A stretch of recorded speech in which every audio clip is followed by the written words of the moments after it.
네, 오늘은 모발 이식 관련해서 고객분들이 제일 궁금해 하시는 그런 내용들을 자세하게 정리를 해드릴 건데, 모발 이식을 준비 중이거나 고민 중인 분들한테 도움이 많이 되실 거예요. 그래서 제일 첫 번째 궁금해 하시는 거는 절개 비절개 가격 차이가 나는 이유.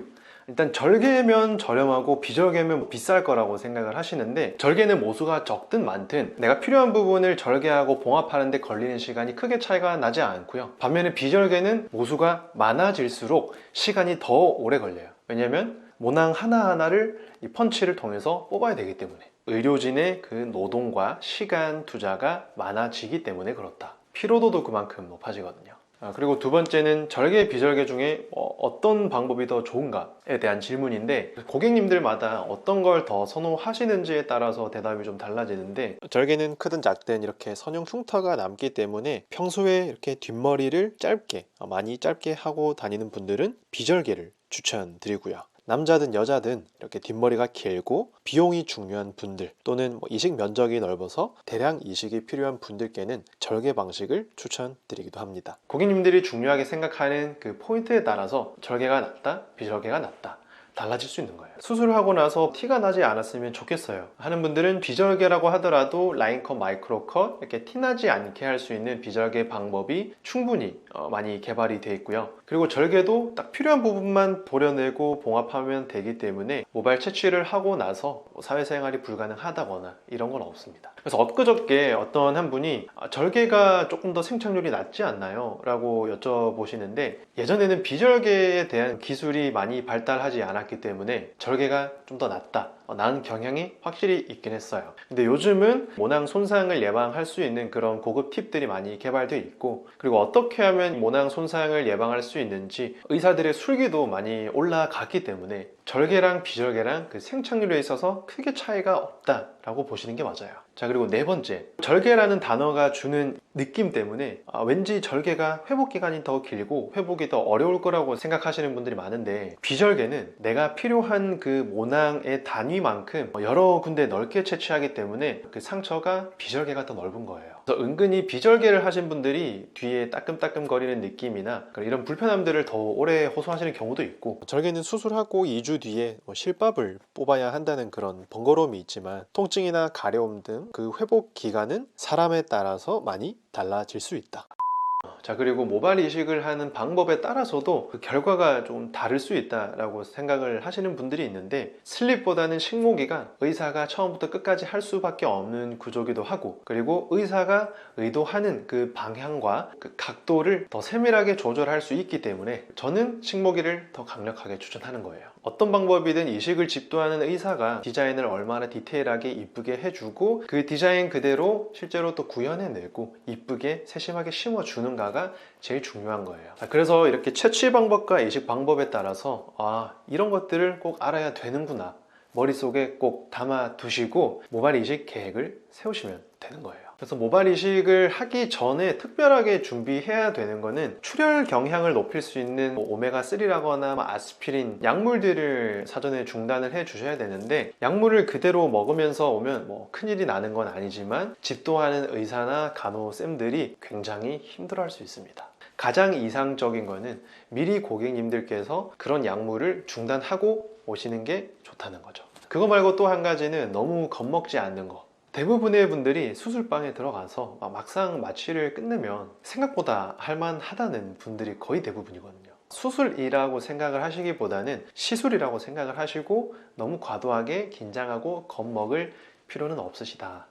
자, 이제 모발 이식 수술 당일이에요. 혈압약을 복용하고 계시는 분들은 아침 일찍 복용하고 오시는 게 좋고요. 국소로 하는 경우라면 상관이 없겠지만, 혈압이 높거나 긴장을 지나치게 많이 하거나 이럴 때 저희가 진정제를 투여해 드리거든요. 사람에 따라서는 이게 어지러움증을 유발할 수 있기 때문에 대중교통을 타고 오시는 게 가장 좋다. 그리고 또 복장에 있어서는 후드나 집업이나 셔츠 같은 거, 기본적으로는 저희가 헐거운 비닐을 수술 끝나고 씌워 드리기 때문에 참고하셔서 옷을 입고 오시면 됩니다. 자, 마지막으로 모발 이식을 하고 나서 이제 어떻게 관리하는 게 가장 좋은가. 모발 이식을 하고 나서 일상생활이 안 될 거라고 생각하시는 분들이 있는데, 당일은 솔직하게 좀 어렵고요. 다음 날부터는 가능합니다. 그리고 이식 부위를 덮어줄 머리가 있다면 전혀 티나지 않고요. 모자를 써도 되니까 너무 일상생활 걱정하실 필요는 없습니다. 내가 생활을 하다가 모낭이 빠지는 게 걱정이라면 한 이틀에서 3일 정도는 쉬어주는 게 가장 이상적이지만, 내가 사람을 만나고 싶다 하면 다음날부터 티나지 않게 만날 수 있다, 꼭 알고 계시면 되고요. 그리고 제가 항상 강조드리는 거, 이제 잠결에 긁는 게 가장 무서운 모발이식, 생착률의 적군인데, 이걸 예방하기 위해서 끈으로 손을 묶는 방법도 알려드리고 항히스타민제를 어떻게 활용해야 되는지도 전 영상에서 알려드렸었는데, 꼭 그 영상 그대로 행동으로 옮겨 보셔야 되고요. 그리고 이거는 또 중요한 포인트인데, 생착 여부가 언제 결정될까 궁금해 하시는 분들이 있더라고요. 병원에서는 우리가 브랜드명을 걸고 모든 측면을 다 신경을 쓰거든요. 그래서 현미경을 보고 생착률이 떨어질 것 같다 싶으면은 그 모낭을 이식하지 않아요. 그래서 생착률이 높다 확신을 할 수 있는 그런 모낭들만 심고 있기 때문에, 나머지 일주일에서 10일 동안 이 모낭이 빠지지 않게 고객분들께서 관리를 정말 잘 하셔야 되고, 그래서 2주차가 됐을 때 병원에서 이식한 그 모낭 그대로, 그 배열과 밀도 그대로 잘 남아 있다면 1년 뒤에도 결과는 좋으실 거예요. 그래서 제가 말씀드리고 싶은 포인트는, 병원을 잘 만나는 것도 중요하지만 모발 이식을 하고 나서 이 이식된 모낭이 빠져버리지 않게, 통째로 빠져버리지 않게 관리하는 게 굉장히 중요하다. 그리고 기본적으로는 이제 통증이랑 걸리는 시간, 흉터가 생기면 또 어떻게 해야 되는지 이런 것들을 좀 궁금해 하시는데, 일단 첫 번째, 통증은 치과를 가면 잇몸에 마취를 맞잖아요. 똑같은 굵기의 바늘을 써서 마취를 해요. 다들 잘 참으시고요. 진동기랑 냉동까지 같이 해드리기 때문에 그 통증은 훨씬 더 덜할 거예요. 만약에 이것도 무섭다, 걱정이 된다 하시는 분들은 5분에서 10분 정도 재워드리고요. 그 주무시는 동안에 국소 마취를 다 끝내 놓을 거예요. 약물도 굉장히 안전한 약물이기 때문에 전혀 걱정하실 필요 없으시고, 통증이 걱정된다 하시는 분들은 마음 놓고 수면 마취를 주문하시면 돼요. 수술하고 나서 아파서 고생했다 이런 분들은 없고요. 제일 한 가지 포인트, 조금 걱정하셔야 되는 거는 베개를 베고 잘 때 불편할 수 있다. 그래서 불편하시다면 그때 진통제를 먹고 주무시는 거예요. 또 한 가지는 이제 흉터. 아무래도 모발 이식이 비절개든 절개든 흉터가 조금은 남게 되는데, 그 흉터가 고민이라서 모발 이식을 안 하실 이유는 전혀 없습니다. 왜냐하면 그 흉터 부위에도 이식을 할 수 있고요. 요즘엔 두피 문신으로 잘 커버할 수 있는 그런 시스템이 돼 있기 때문에 나중에 두피 문신으로 흉터가 없는 것처럼 만들어 버릴 수 있어요. 그래서 그런 포인트 꼭 알고 계셔야 되고, 흉터가 고민인 분들도 모발 이식 계획을 잘 세우시면 되시는 거예요. 진료를 하면서 또는 모발 이식 수술을 하면서 고객분들한테 가장 많이 받는 그런 질문들을 정리를 좀 해서 알려드렸어요. 그래서 오늘 영상이 모발 이식을 계획하시는 분들한테 좀 도움이 되셨으면 좋겠고, 제가 있는 그대로 말씀드렸으니까 잘 참고하셔서 계획을 올바르게 잘 세워보시길 바랍니다.